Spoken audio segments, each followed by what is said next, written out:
Mia tugged her apron tight around her waist, the green fabric bunching at the sides as she stepped into the narrow back room of the cafe. Her blonde hair, hurriedly tied in a low ponytail, clung to her cheek thanks to the heavy morning air. "Come on, Liv," she whispered into her phone. "It's just 2 hours. I'm covering your shift, but please let today go smoothly." On the other end, her sister sounded awful, raspy and out of breath. "I owe you big time," Olivia coughed. "Seriously, just take the orders and smile. Morning crowd's easy. You'll be fine." Mia sighed and slid the phone into her pocket. She wasn't a barista. Never had been. She didn't know the first thing about steaming milk, running a register, or what made a flat white different from a cappuccino. But Olivia was sick, really sick, and their mom had just been readmitted to the hospital last night. So, as always, Mia showed up. 10 minutes into the shift, she'd only messed up 2 drinks, miscounted the change once, and burned her fingers fishing a croissant out of the oven. Not great, but not a total disaster, until she got to table 3.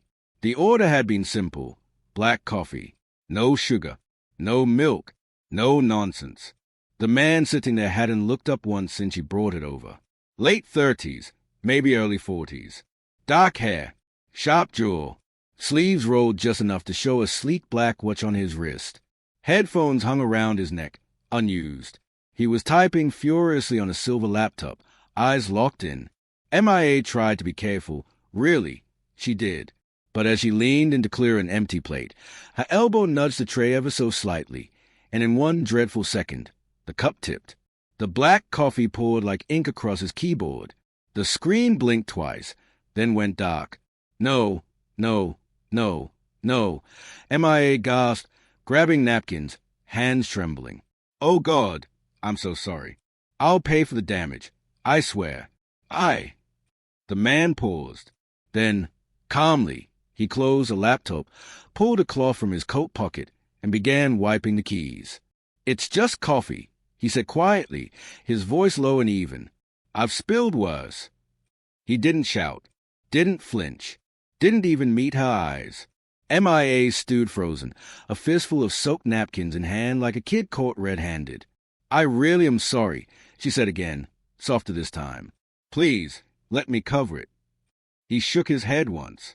"No need." And with that, he slid the laptop into a waterproof case, turned without touching the coffee, and walked straight out the door. Mia remained there, napkins dripping, her hands sticky with caffeine, and shame. The cafe had gone quiet. The regulars were kind enough not to stare, but she could feel their attention anyway. Her cheeks burned hot, a flush of embarrassment that soaked deeper than the coffee ever could. She wiped the table in silence, each motion heavier than the last. He hadn't yelled, hadn't rolled his eyes, hadn't even sighed. And somehow, that made it worse. Mia could brace herself against anger. But kindness, quiet, controlled kindness, cut sharper. She hadn't just spilled coffee. She'd spilled something else, something heavier. And long after the man had disappeared through the door, Mia stood by table 3, still wondering. Why, of all the things that could have gone wrong today, did it have to be this?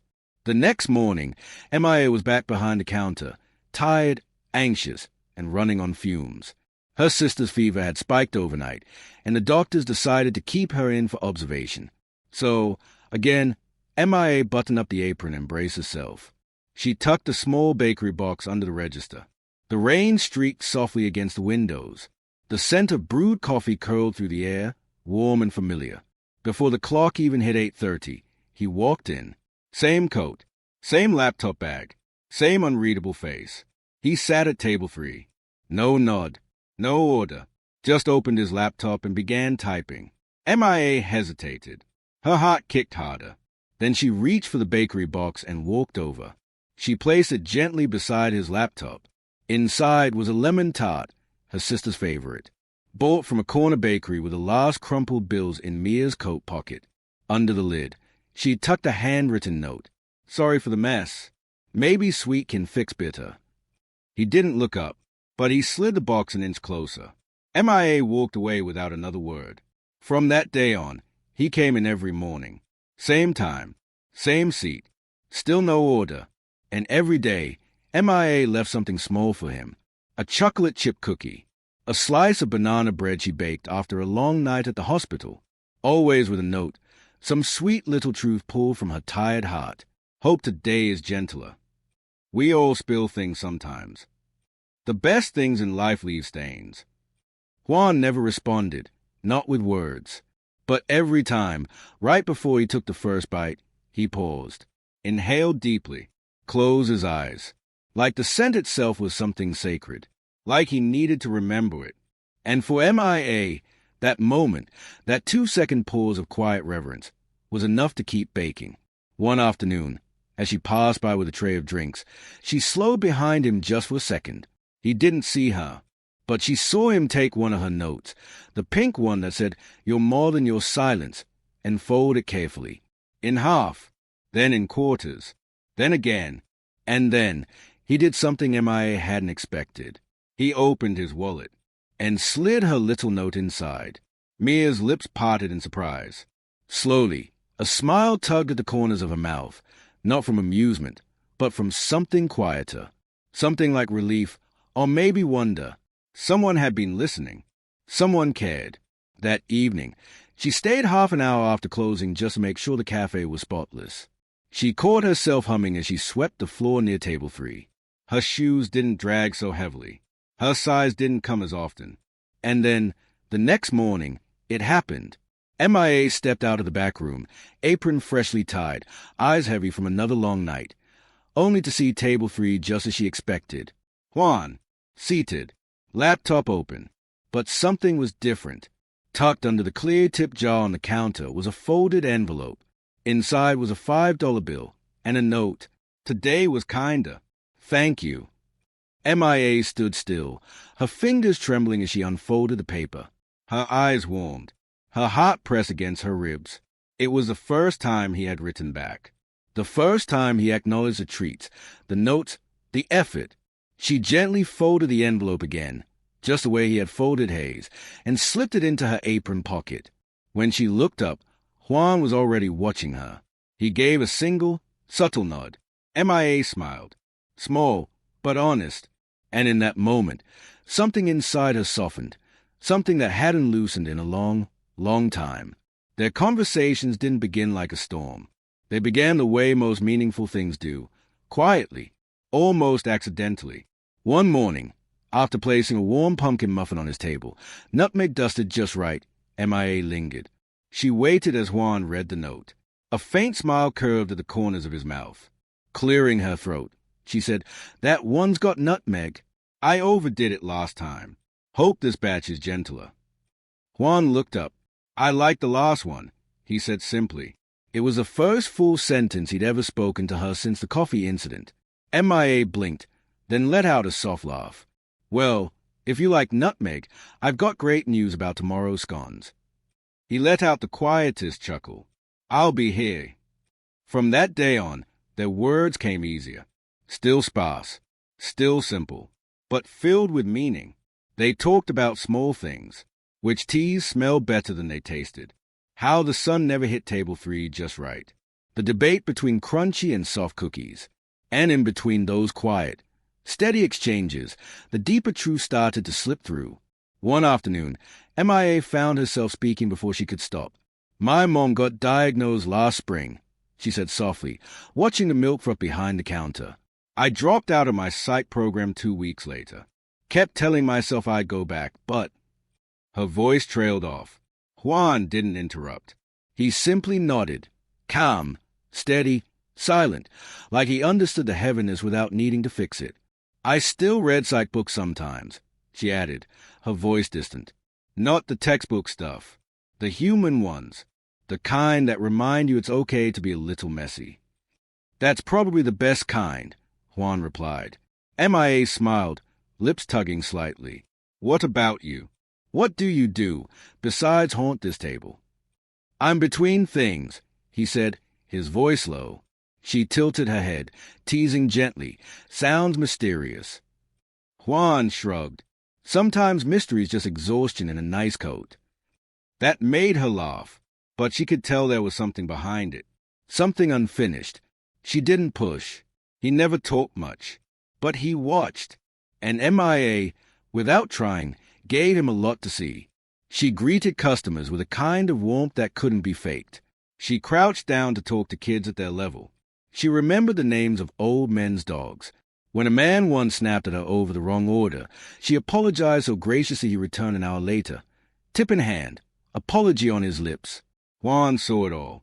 He noticed how she gently coached a nervous teenager through his first job interview, how she tucked $1 into the delivery guy's tip jar when nobody else noticed, and how, every evening after closing, she sat quietly on the back steps of the cafe for 5 full minutes, eyes tilted toward the sky.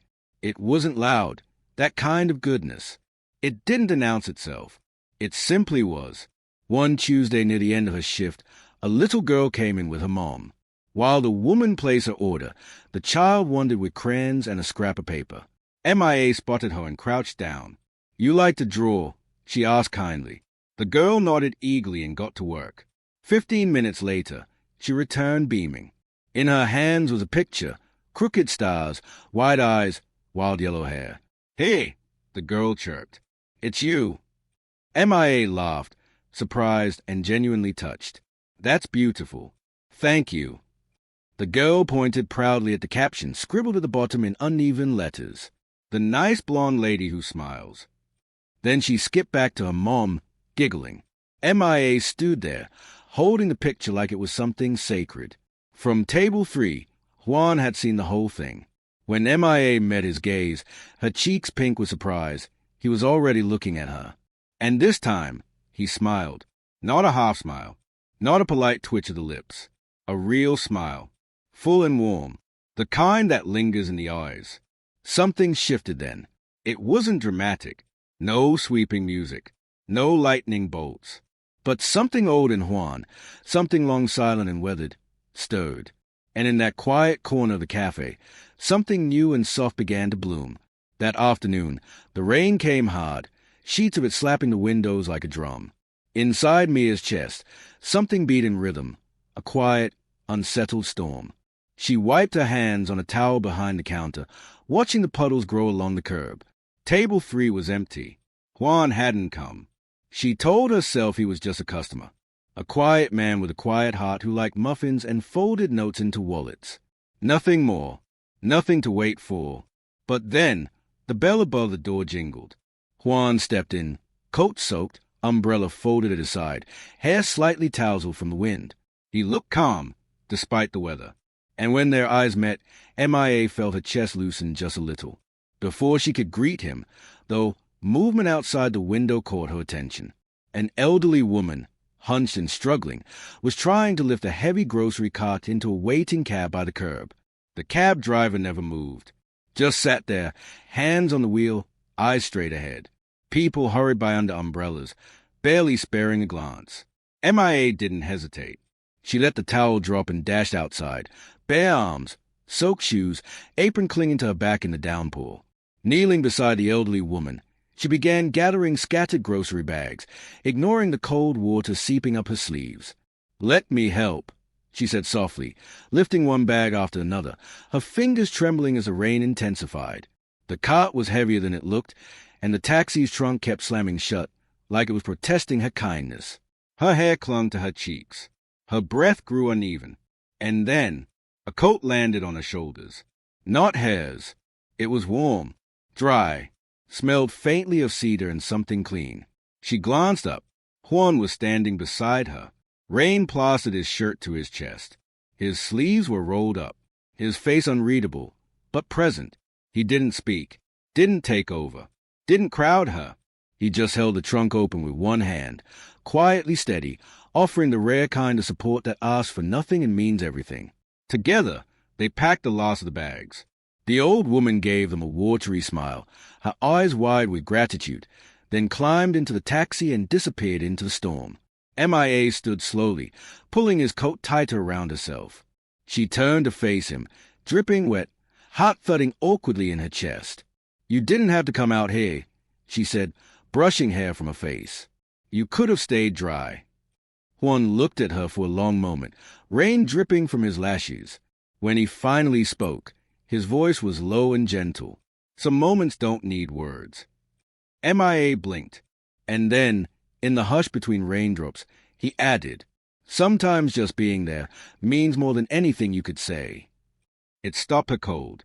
MIA, who had spent her whole life searching for the right words, who believed healing came from saying the perfect thing, suddenly understood something deeper. Sometimes silence was a balm. Presence was the answer.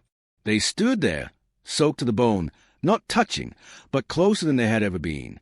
Then, finally, Juan reached out, not for her hand, but to adjust the collar of his coat around her shoulders. MIA smiled, her lips trembling ever so slightly. "You'll catch a cold," she whispered. He shrugged. "Worth it." They didn't rush back inside. The cafe windows fogged with the warmth of others. But out here, in the cool, open air, they found something far warmer. Neither of them said what their hearts already knew. Something had shifted, not with fireworks, not with grand confessions, but with a coat in the rain, and the way someone stayed just long enough to remind you were never as alone as you feared. The next morning, the cafe buzzed with energy. People in button suits swarmed the place, name badges flashing, clipboards in hand. MIA had been asked to help cater a private company summit upstairs. Just another shift, she thought. More pastries, more coffee urns, maybe a couple of speeches. No big deal. Still, as she set the table and adjusted the napkins, her eyes wandered to table 3. Empty. For the first time in weeks, something pinched unexpectedly in her chest. She shook it off. The large hall upstairs had been transformed into a glossy presentation space. Sleek chairs, dimmed lights, espresso in branded paper cups. MIA stood off to the side with a tray of canapes, half listening as the MC stepped up to the MIC. "Please welcome our new CEO, Mr. John Reyes." MIA turned automatically toward the stage, then froze. John walked up to the podium with quiet confidence. Charcoal suit, neat hair, that same calm smile. It was him, the man from table 3. Her breath caught in her throat. The tray in her hand suddenly felt impossible to hold. The man who talked cinnamon and poetry and silence and kindness. He had never mentioned this. Never said he was a CEO. Not in passing. Not even a hint. Not John the executive. Not John the strategist. Just John.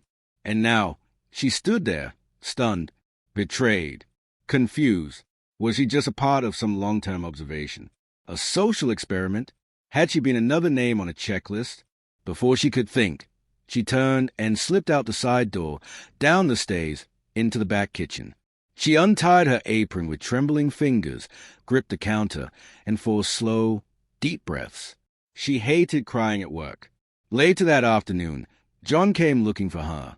She saw him through the narrow office window. His gaze swept the room. Their eyes met just for a second. She turned away. He didn't step closer. She left early. He didn't follow. The next morning, table 3 was empty again. And the next. And the one after that. A week passed. No notes. No pastries. No presents.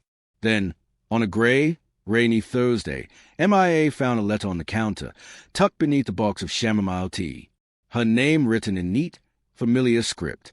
No return address. She opened it slowly. Inside, a note, written in the same hand as every napkin he'd left behind. But this one wasn't a quote. It was a beginning. MIA, I owe you more than an explanation. But I'll start here. I never came for the coffee. I never stayed for the pastries. I stayed because, for the first time in a long time, someone saw me. Not for my title. Not for my power. Not for what I could offer or command. You saw me in silence, and made space for me without ever asking why. You made me want to stop running, to stay still, to show up. I didn't tell you who I was because I liked being just a guy at table 3. I didn't mean to hide from you. The letter read, I just wanted to be someone else when I was with you. Someone honest. I hope that still counts for something. MIA stood quietly by the back door, the paper trembling in her hands. Her eyes stung, and this time she didn't fight it.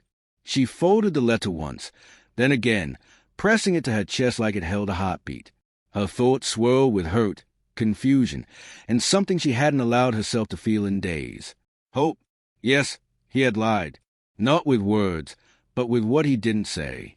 And still, he had sat with her in the middle of storms, folded her silly cafe notes like they were secrets worth keeping, remembered every small detail, her favorite pastry, her favorite quote. She wasn't ready to forgive him. Not yet. But for the first time in a long time, Mia's heart softened. Just enough to remember, not all secrets are told to deceive. Some are kept to protect something too fragile to name. And maybe, just maybe, there was still a page left in their story. Mia hadn't planned to tell anyone about what happened. But 3 days after the conference, she found herself curled up on her best friend Eliza's couch, holding a chipped mug of peppermint tea that had gone cold an hour ago. Eliza, her closest friend since college, listened quietly until Mia ended the story with a hollow whisper. "Here's the CEO." There was a pause. Then Eliza scoffed. "Of course he is. Classic. Come on, Mia. Guys like that, they play humble, act like they're just hanging around. Meanwhile, they're sizing you up. And then, bam, surprise, CEO, like it's some kind of romantic twist." Mia flinched. "It wasn't like that, was it?" Eliza leaned forward, eyes sharp. "You don't think you were just a feel-good story? Something he'll tell later? Look at this kind barista who changed my life." "That's PR gold." Mia shook her head, barely above a whisper. "He didn't seem like that." "They never do." The words landed hard. Maybe because Eliza had once been burned by a wealthy fiancé who sold her a fairy tale and left her with nothing but ashes. Or maybe because, deep down, Mia had already started doubting everything. That night, she went home and sat in the dark. 4 hours, replaying every moment that had once felt beautiful and now felt stained by silence. The next morning, she sent her resignation to the cafe. No explanation, no goodbye to Juan, just a short email and a heavy heart. She didn't hear from him. And that hurt too. Days passed. Then a week. Mia kept her head down, took care of her mother, wandered aimlessly through long walks, reread old psychology books without really absorbing a word. Then, on a gray Saturday morning, she stepped outside to check the mail, and froze. Leaning gently against her front porch was her mother's old bicycle. Restored. The rusted frame had been repainted a soft, vintage teal. The dented basket replaced with a new one, hand-woven from thick cane. The tires were full. The seat, fresh leather. It looked just like her mother used to describe it. "That bike made me feel like I could fly," her mother once told her. Mia blinked back tears. On the seat sat a package, wrapped in brown craft paper and tied with a navy ribbon. No card. Inside, her old college psychology notebook. She hadn't seen it in years. A single page was marked page 47. Highlighted in yellow was a line she remembered underlining during a late-night cram session. "Listening is not about crafting a reply. It is about understanding what someone cannot say aloud." Tucked beside the page was a small, white envelope. Inside was a ticket, a free pass to a local community workshop, Empathy in Everyday Mental Health. At the bottom of the ticket was a handwritten note. Page 47. "The lesson you once taught me without even knowing. You made me listen. Not to reply, but to understand. Senor Gio." Mia pressed the book to her chest. The wind moved gently through the trees. And somewhere beneath the ache, beneath the doubt, her heart exhaled. She didn't know what would happen next. But for the first time in days, she didn't feel used, or watched, or manipulated. She felt seen, truly seen, and that meant something. She arrived early, but still, somehow, slipped in late. The workshop hall buzzed with quiet conversations and soft energy, the kind that comes when people genuinely want to change. Mia clutched the ticket in her hand like a lifeline. She had told herself this was just curiosity, that she didn't owe him anything. But her heart had been pounding ever since she walked through the doors. No one noticed her. No one called her name. She sat safely tucked in the back row, hidden in the shadows, until the host stepped up to the microphone. Mia's breath caught in her throat. It was Juan. No suit, no polished CEO image. Just a simple shirt, sleeves rolled up, his dark hair slightly tousled. He looked less like the man from the news, and more like the one who folded her notes like they mattered. He smiled briefly and scanned the room. "I was supposed to start this workshop by talking about empathy," he said, his voice steady. "But the truth is, I'm not here as a teacher today. I'm here as a student of someone who probably doesn't even know she changed the way I see the world." He paused, hands resting on the podium. "A few months ago, I met a woman who spilled coffee on my laptop." A soft ripple of laughter moved through the crowd.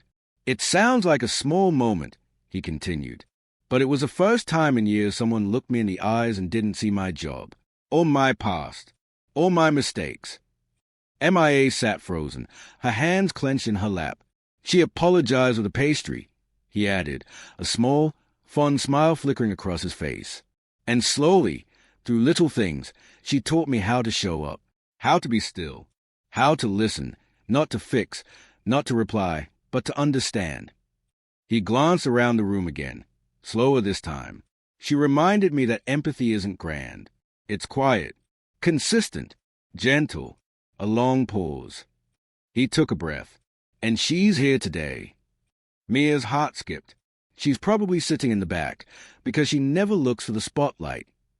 "But the best teacher I've had in a long time," Juan said, his voice low, steady, never stood on a stage.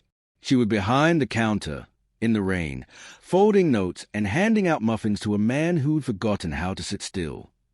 The audience fell quiet for a beat. Then, soft and genuine, came the applause. Juan stepped back from the MIC. He didn't scan the crowd for her. He didn't need to.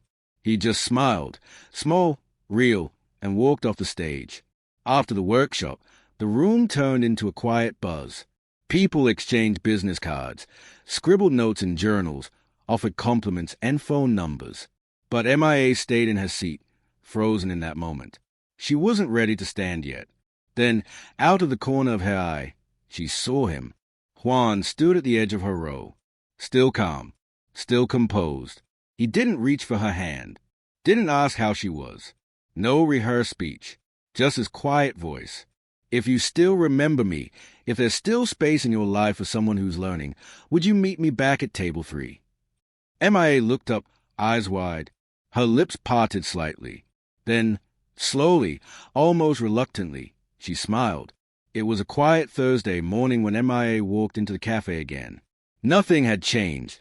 The soft hiss of the espresso machine, the clink of cups, the mellow jazz floating from the corner speaker. But to her, everything felt different.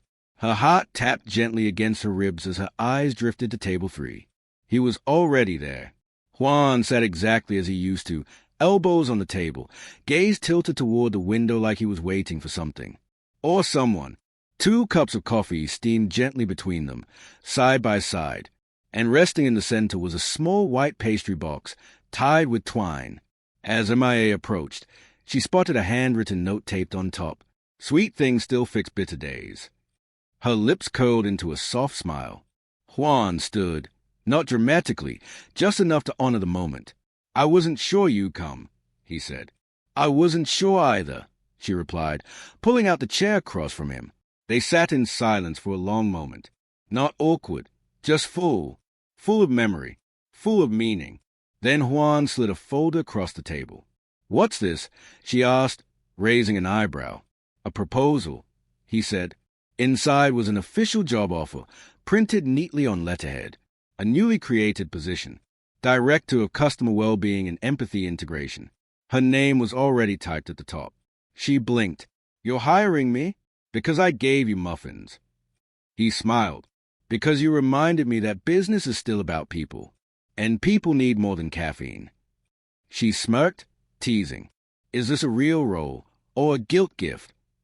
Juan leaned in, steady and sincere. "It's real. It's needed. And you're the only person I trust to define what it means." MIA flipped through the pages. In the margins were scribbled ideas, community outreach, mental health days for baristas, trauma-informed customer care. Visionary, practical, human. "You wrote these?" she asked. "With your voice in my head," he replied. Page 47 kept talking. She laughed. Then, tilting her head thoughtfully, she asked, "So, this is a job interview?" Juan shook his head. "No, This is an invitation to be the one person I never want to stop listening to. Her breath caught. She looked down at the coffee, at the white box, at the man across from her, who'd gone from stranger to silence to something more solid. MIA untied the box, lifted the lid, and pulled out a lemon tart. She broke it in two and offered him half. Sweet things fix bitter days, she echoed. He took the pastry, eyes soft, touched by the symmetry of it all. And they sat like that for a long time. No big speeches, no fireworks, just coffee, laughter, long glances, and quiet trust. Two people choosing to stay, to listen, to begin again exactly where it all started. As the cafe bustled around them, time seemed to slow. The past had been messy, the future uncertain. But at table 3, something new was being written. One sip, one smile, one silent promise at a time. Moral of the story: sometimes healing doesn't come in loud apologies or grand gestures. It arrives in quiet spaces, in a shared coffee, a folded note, a kind word offered when no one else is watching. Love, real love, is built not on perfection, but presence. It's not about never falling. It's about showing up again with empathy, humility, and a willingness to begin.